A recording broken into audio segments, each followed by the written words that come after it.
Here's the agenda for Webinar 6. I'll speak with you about importing and exporting from within Smart Notebook and the floating toolbar. Something that I think most people do not know about is the Smart Recorder and also the Smart Video Player. So first of all, when you want to import content, you go up to the File menu and select Import, and you have a choice of importing either a PowerPoint file or a Promethean file. Now, a Promethean file is a competing product with Smart. They have Promethean boards, and sometimes not all of that content will transfer. It does its best to import the Promethean content. So there are some Promethean files out there on the internet that you can download. It's certainly worth a try. PowerPoint files also can import into Smart Notebook, but you need to know that they come in as pictures of the PowerPoint slides. So although you'll still see all of your graphics, all of your text, you won't have any of the animations. It will just be like a still picture of each one of your slides. Now, another way to get content into Notebook is by using something called the Smart Notebook Print Capture. When you go to print a file, you have a choice of the type of printer that you use from a drop-down list, and one of those choices when the Smart Notebook software is installed is the Smart Notebook Print Capture. Now there's also a button over here that says Properties, and let me show you what that Properties window looks like. My biggest complaint is, in my experience, although I have changed the resolution, you'll notice here it's set to high resolution, they have a medium and a low resolution, I don't see any noticeable difference in the quality of the print when I bring it into Smart Notebook. So let me give you an example of that on the next couple of pages. First of all, I did a Smart Notebook Print Capture at a medium resolution, and you can see some of the some of the fonts are a little pixelated. This one is high resolution. So at least to my eye, I don't really notice much of a difference. So once again, here's medium. Here's high resolution. I see very little difference between the two. So it is an easy way to get a large file very quickly into Smart Notebook.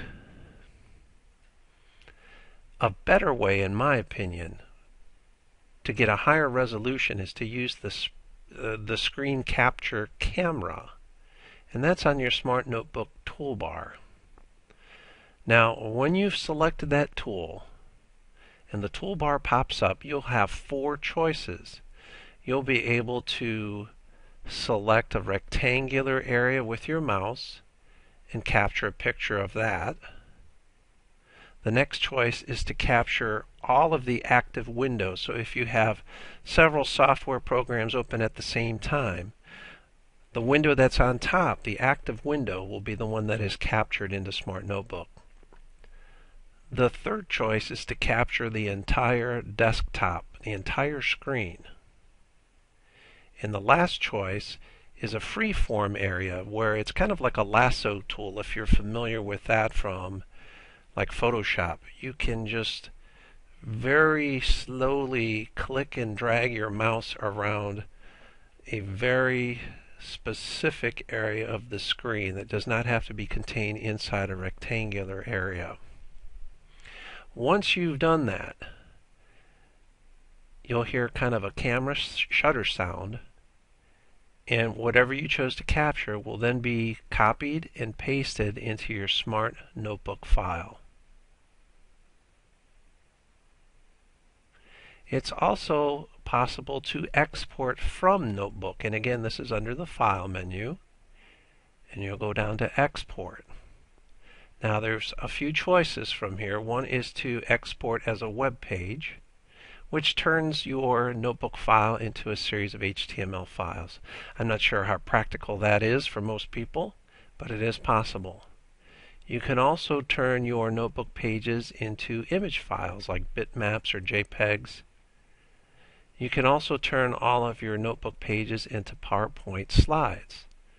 But again, remember, this will just be like inserting still pictures back into your PowerPoint. You'll still be able to see the pictures, you'll still be able to see the text.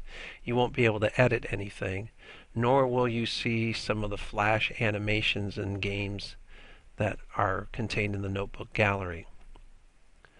The next choice is the most practical in my opinion. You can export your notebook file as a PDF.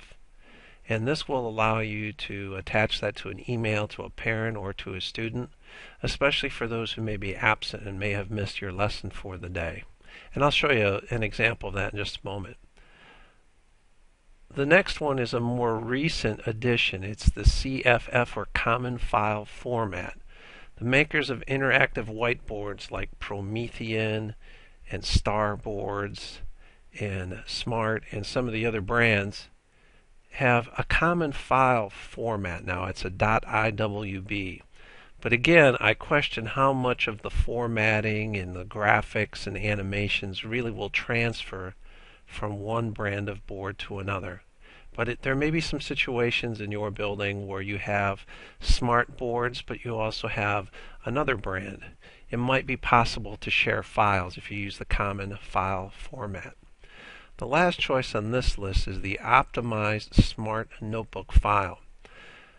When you have a file that has lots of pictures in it, that can start to take up a lot of memory. It can make for a really large smart notebook file. When you optimize the notebook file, it compresses the photos to make your overall file size smaller. So if you wish to share that with someone through an email, it's going to be a much smaller file size. Now let me show you an example of how I can export my notebook file as a PDF. If you'll recall, I'm going to go up to the File menu and down to Export, and I'm going to select PDF.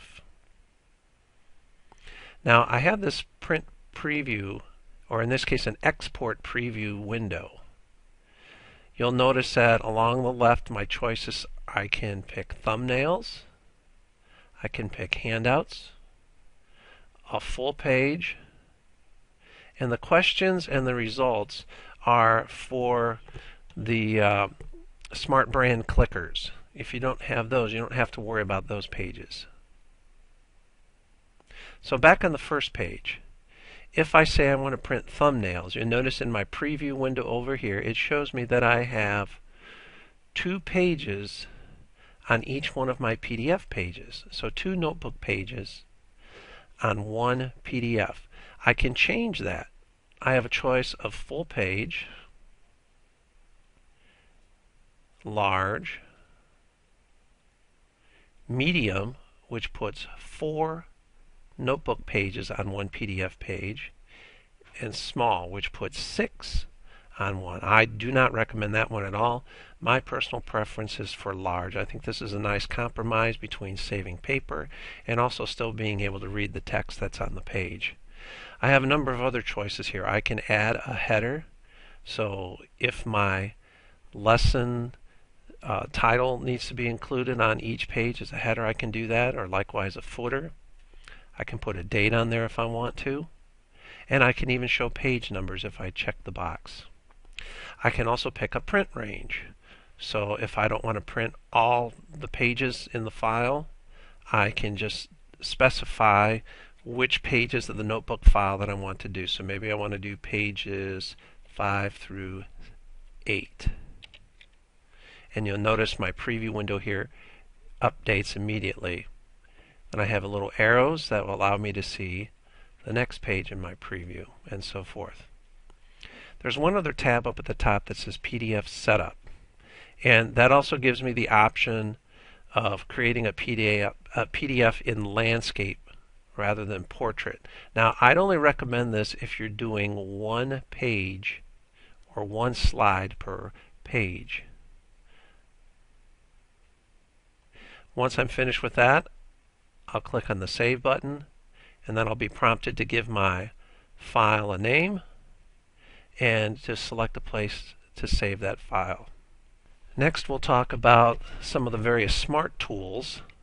Now it's not real obvious where to find these. The best thing I can tell you is down on the very bottom of your computer screen on the right side you're going to see an icon that looks like this one, and when you click on that icon you'll see a little window that will pop up that will give you your choice of some of the smart tools that you can select. You can go directly into Smart Notebook if you want. You can access the Smart Recorder, which I'll speak about shortly. You can get a pop-up keyboard, the Screen Capture Toolbar, which we've already talked about, a screen shade, just like this one down here, a spotlight, which is really kind of nice to highlight a certain area of the screen you want your students to focus their attention on, the video player, which I'll also be explaining shortly. You can either show or hide the floating tools, which I'll talk about in a moment. And there are some other settings for your smartboard, a way to orient the smartboard, and to also check for updates for your smartboard, your Smart Notebook software. If for some reason you do not see this icon at the bottom of your screen, what you'll need to do is to click on the Start button and then All Programs, go to the Smart Technologies folder. You'll see a little menu pop up like this one, and there's the icon for the Smart System menu tools. Now on my desktop computer you'll notice that little icon has a red X. That tells me that my computer is not connected to a smartboard. So here is the floating toolbar. And one thing I want to point out, there's some arrows here. If you click those arrows, that will either move the toolbar off the screen or back onto the screen. So if it's in the way and you don't wish to see it, you just click the double arrows and it will push it back off to the side of the screen. If you do need the tools, you can click those arrows. They'll be pointing outward and then you'll be able to see the toolbar. Now this little thing right underneath, that's what you can use with your mouse to drag that toolbar to a different location in the screen that's maybe less obvious or won't be in your way as much. So these tools will look very familiar because they're the same as the tools that you'll see in the Smart Notebook. So the good news is you don't always have to have Smart Notebook running. You can just keep the floating toolbars operating, and no matter what program that you're in, you'll still have access to the most commonly used Smart Notebook tools like the markers and the highlighters and so forth. Now at the very bottom of this toolbar is a gear, and that gear allows you to customize your floating toolbar. Once you've selected the gear, you can drag any of these other tools to the floating toolbar, and tools that you no longer wish to have on the floating toolbar, you can just drag those back into this window. Now if you want to get back to the default version of the toolbar, there's a button here that will allow you to do it. You can even add an extra column. So if you really want all of these tools, you can actually have a toolbar that's twice as wide, and in the second column you can put some of these other tools that you need to use. Finally, when you're finished, you'll click on the button here that says Done. I want to also show you the Smart Video Player. Now this is not accessible from the default toolbar, but it is accessible from the Smart Tools menu. There are some advantages to using the Smart Video Player. First of all, if you're at your smartboard, every time you pick up a pen, the video will automatically pause. This allows you to draw right on the video screen to annotate the video in any way you need to, and then also capture the annotations back to your Smart Notebook software. You can also change the playback speed of your video. You can make it go faster or slower than normal. You can even do a frame-by-frame advance if you wish. So there's some real advantages, I think, to using the Smart Video Player as opposed to like a Windows Media Player to play back your videos. Now, in particular, I think this would be helpful to use with your United Streaming videos. So let me see if I can give you an example of that here in just a moment. First of all, when you start the Smart Video Player, you'll need to open the file you wish to show, and that's from the File menu, and then you'll click on Open. You'll select the file that you wish to play, and it will begin to play in the window that you see here. Now, in addition to that, there are some other settings that you have to choose from. For example, these video player settings, you'll notice one of the things that's already selected here says pause when a tool is lifted. You can also have it automatically fade out any of the annotations that you've drawn on the screen if you wish. And finally, there's a choice for playback speed. So again, let me show you what that is. You have your choice to play the video back at 1/4 speed, 1/2 speed, normal speed, fast or twice the normal speed, and very fast, which is 4 times the normal speed. You can even play the video in reverse. And then there are a number of tools down here at the bottom. Obviously a play and a stop button. This allows you to capture your annotations and put those into a Smart Notebook file. This is just your select arrow. Here's a pen tool, so if I'm at my smartboard, I can pick up a pen and draw immediately, or if I wish, I can just use this tool in conjunction with the color picker. I can pick from multiple colors to draw on the screen with. And I also have different line thicknesses. Now the X will delete any annotations that I've put on the screen. I also have the option here to go to full screen mode. I have the option to loop the video. I also have a button here that will mute the sound, and I also have a volume slider here that will allow me to adjust the volume. Along here now I have a scrubber that will allow me to very quickly fast forward or rewind through the video to a certain point. And I also have a button at either side that will allow me to go frame by frame, either forward or backward, through the video. So let me see if I can load a video and show you what this looks like.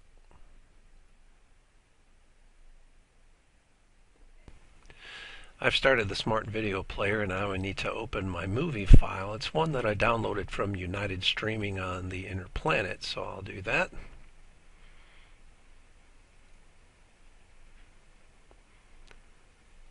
I'm going to make this a little bit larger. There we go. Now what I've done is I've clicked on this little icon at the bottom that allows me to write on the screen, because I like this graphic and I'd like to put it back in my Smart Notebook file. So even without annotating, I can hit the little camera tool here and capture this graphic from the video that I want to refer to later. So I'm going to do that. Now my video continues to play. And again, I can pause the video just by clicking on the pen icon, or if I'm at my smartboard, by picking up a pen. I'm going to pick a pen color that's going to show up nicely here. I got a yellow one here, and I can even choose the thickness of the line that I want to draw. So now you'll see that I can draw directly on the screen, call attention to things that I want my students to see and remember. And when I'm finished annotating, again, I have my little camera capture tool. I'll take a picture of it. The video begins to play, and if I want to get rid of my annotations, I hit the red X here, and it'll clear the notes for me.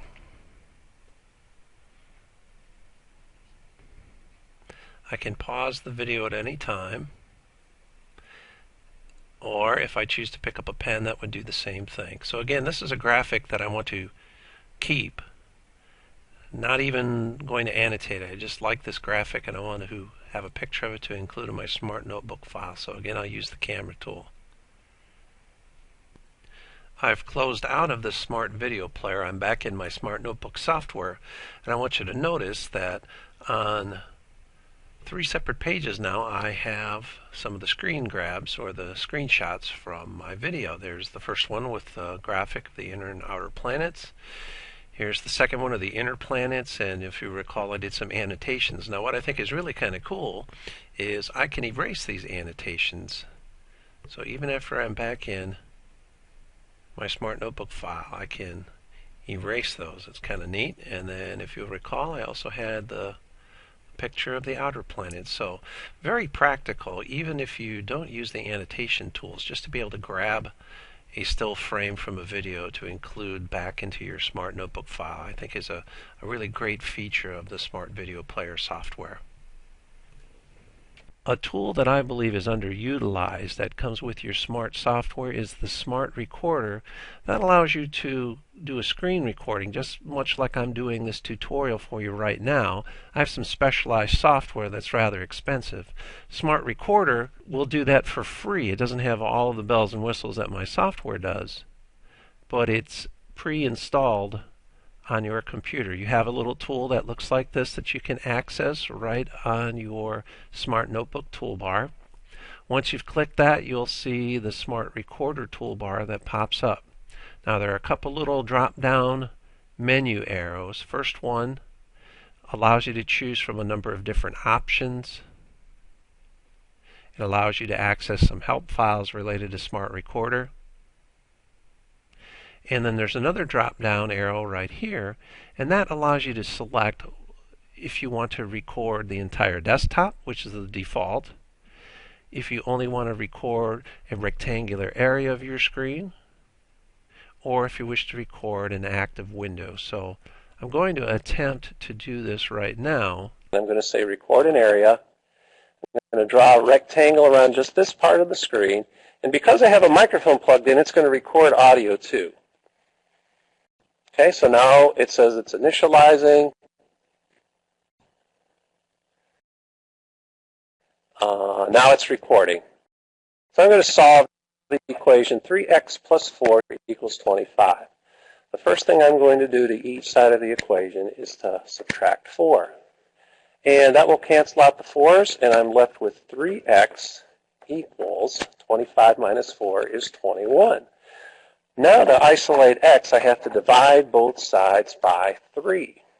When I do that, on the left side, I'm left with x, and on the right side, I have my answer. 21 divided by 3 is 7. Now I hit stop, and it's prompting me to save my video. The default is going to be the date and the time, and then I can put it wherever I want to put it, and hit save. And it takes time for it to render your video. If you have just a short video like mine, it won't take very long at all. If you have, say, a 10 or 15-minute video, it's going to take much longer to render. And now, before I say OK, I have a little checkbox that says play my recording. I don't know if you'll be able to hear the audio that I recorded, but you should be able to see the video. So I'm going to say OK. It's going to open up Windows Media Player. Every pen stroke is captured along with my audio. Now that I've got this file, I'm able to upload that file like even to YouTube. This concludes my demonstration of the Smart Notebook tools. Thanks for watching.